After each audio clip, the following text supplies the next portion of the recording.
Hey friends, welcome back to the Grow Room. If you're new here, my name is Jen, and I do gardening vlogs on Fridays and cooking videos on Tuesday. If you're into that sort of content, I hope that you decide to stick around. Today, I'm up potting flowers. I went a little crazy and planted way too many flowers, way too close together. And now that they're all a little bigger and have their true leaves, it's time to split them up. If you're wondering what kind of soil I'm using in my blocks here, I'm using Vermont compost. I've had a really good success rate with it, and so far, knock on wood, no soil gnats. So because this is my first year starting seeds indoors, I'm working with limited space. I have a large, used to be a dining room table, and that's what I'm working with. So all I'm going to do today is split up as many of these flowers as I can until I run out of space. Next week, I'll have a lot more space on this table because my brassicas will be going out to the big garden. So starting with my calendula, all I'm going to do is just stick my fingers between the two plants and just give them a gentle wiggle.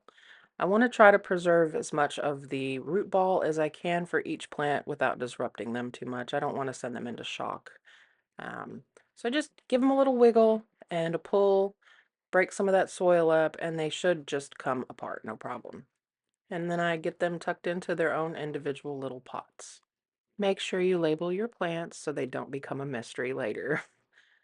I did not plant as many calendula as I did the straw flowers or the snapdragons because I currently already have a pretty large calendula that I planted last year out in the yard, and they will come back. They seed very well, and they will come back. So I just kind of wanted to add to it. I'd like to make some eczema balm at the end of the summer. So here I've moved on to my straw flowers. There was 3 or 4 in this pot. I think 3, but I wanted to show you like how long these roots are. And I tried really hard not to tear them up. So I'm going to pull a fresh pot and I'm going to stick my finger all the way down in it so that I can just let those roots go gently into the bottom and then tuck it in. A lot of people don't densely seed because they find splitting up their plants to be kind of tedious. And I agree with that. It is tedious, but I enjoy this type of just kind of mindless task where I can sit down with a podcast on and just work my way through the plants. Nothing going on upstairs. It clears my mind. It's really relaxing in my opinion. And here is the disaster of my snapdragons. Snapdragon seeds are very small, and I was not wearing my glasses when I planted these, so I thought, why not just sprinkle them on the top of this pot and see what happens? This is what happens.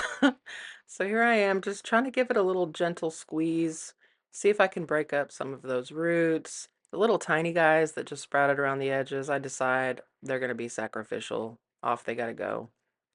And I do manage to get quite a bit of these separated before I run out of space.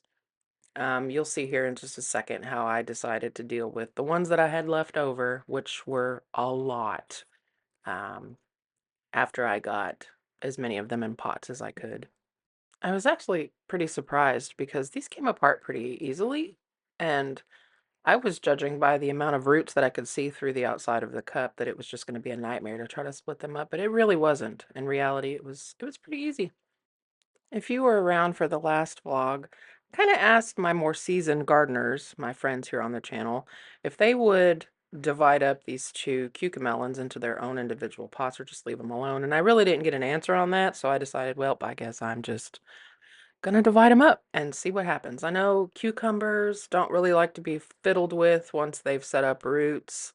I always direct sow my cucumbers, but I didn't have any luck with cucamelons last year, which is why I've started them in the house. Um, so far so good. I haven't noticed any signs of stress on these guys since I put them into their own pots. Their roots really were not that entangled though, so I think I caught them just in time.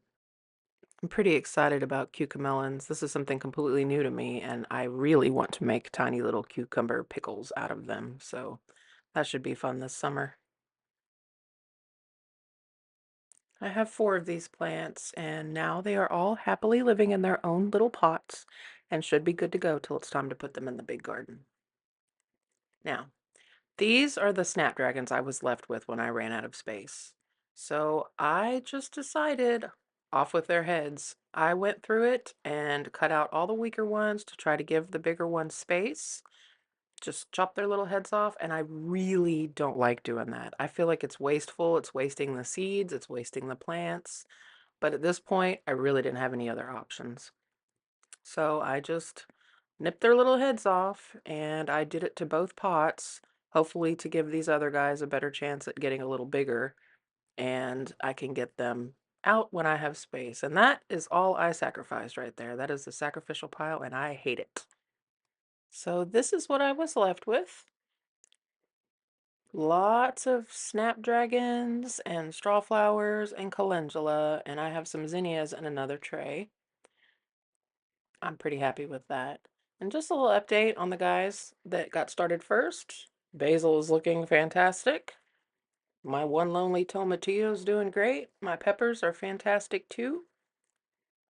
As you can see, that tray of brassicas down on the end desperately needs to get into the garden, but I need the weather to behave and stop being violent. So yeah, still nothing on the tomatillos for the third time. I just don't even know what I'm going to do with that. I think maybe I just got a bad seed packet. Who knows? I'm still trying. Can always buy them, I guess. Although that wouldn't really be my favorite option. And here's a little update on my onions that I planted. They are coming up. I was concerned. I was holding my breath for a minute. Not gonna lie. I can't really tell if a lot of them are coming up because of the straw that I have mulching them. But there's quite a few poking through, and the mulch straw is thick in some areas, so I'm probably going to go out there and move it around a little bit. But so far, so good. We have green, and that is good. This is my garlic that I planted back in October. Looking fantastic. The brown tips are normal. We had a freeze, and it just kind of does that. They'll recover, no problems. That's all I have for you guys this week. Next week should be more exciting. As always, thank you for watching, and until next time, happy gardening, friends.